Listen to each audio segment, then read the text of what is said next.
नमस्कार दोस्तों, just for CSC में आप सबका स्वागत है।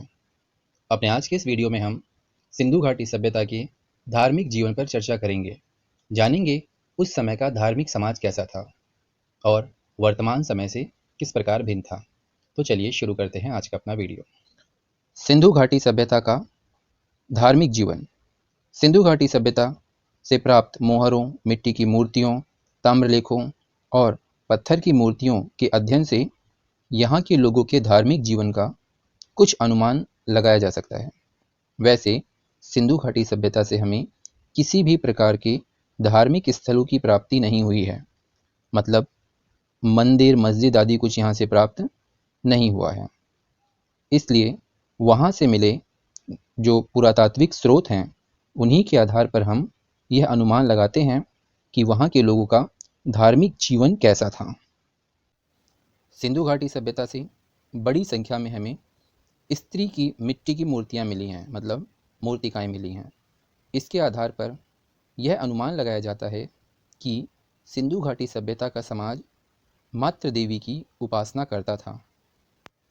एक मूर्तिका मतलब मिट्टी की मूर्ति में स्त्री के गर्भ से निकलता हुआ पौधा दिखाया गया है और यह संभवतः पृथ्वी देवी की प्रतिमा है, जिसे उस समय के लोग उर्वरता की देवी मानते थे और इस मिट्टी की मूर्ति को माता भगवती का ही एक प्रतिरूप माना जाता है।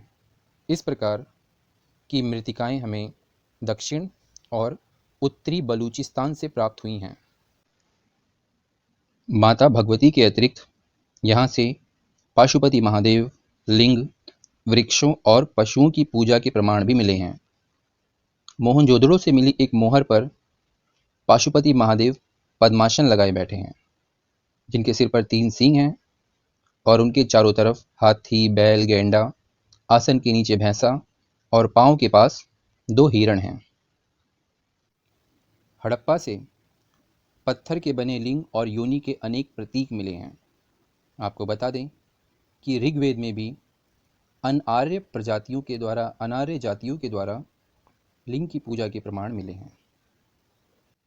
इतना ही नहीं, सिंधु घाटी सभ्यता में एक मुद्रा पर पीपल के पेड़ की डालों के बीच में एक देवता विराजमान है, उनका चित्र दिखाया गया है। इस वृक्ष की पूजा की जाती थी और आज भी हम पीपल के पेड़ की पूजा करते ही हैं। तो इन सब चीज़ों से हम कनेक्ट कर सकते हैं कि आज से 5000 साल पहले कौन कौन सी चीज़ें धार्मिक रूप से तब विद्यमान थी और उनमें से कौन कौन सी चीज़ों का हम आज अपने जीवन में प्रयोग करते हैं। पाशुपति देवता के चित्र के साथ पशुओं का भी चित्रण किया गया है और कई मोहरों पर भी हमें पशुओं के चित्र के प्रमाण मिले हैं। यह सब इस बात का संकेत करते हैं कि उस समय पशुओं की पूजा भी की जाती थी। फाक्ता एक पवित्र पक्षी माना जाता था उस समय। तो इन सब बातों से एक चीज़ स्पष्ट हो जाती है कि सिंधु घाटी सभ्यता के लोग प्रकृति की पूजा अधिक करते थे।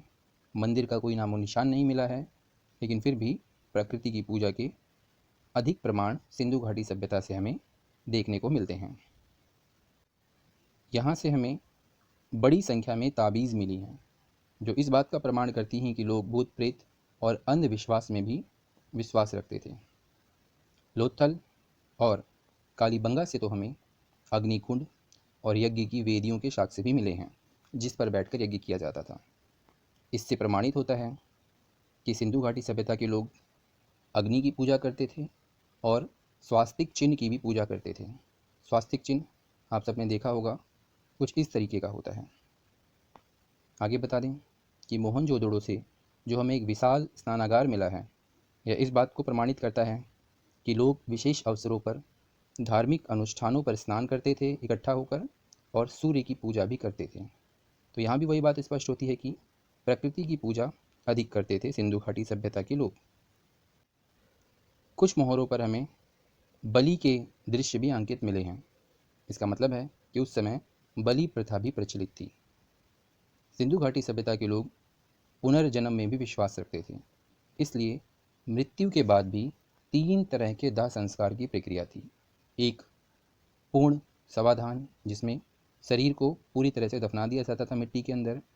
दूसरा आंशिक शवाधान, जिसमें शरीर का कुछ भाग नष्ट हो जाता था, उसके बाद शरीर को दफनाया जाता था।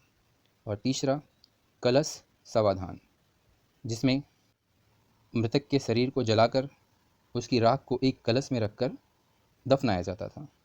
तो इन सब बातों से एक चीज़ स्पष्ट होती है कि सिंधु घाटी सभ्यता के लोग लौकिक सभ्यता पर अधिक विश्वास रखते थे, लौकिक जीवन पर अधिक विश्वास रखते थे। इसलिए ही यह एक लौकिक सभ्यता थी, जिसमें धार्मिक तत्व तो उपस्थित थे लेकिन वो वर्चस्वशाली नहीं थे। मतलब धर्म के संकेत तो मिले हैं, लेकिन इतने अधिक व्यापक रूप से धर्म के संकेत नहीं मिले हैं जिसके आधार पर समाज में कोई व्यापक परिवर्तन देखने को मिले। तो आज की इस वीडियो में इतना ही। Thank you.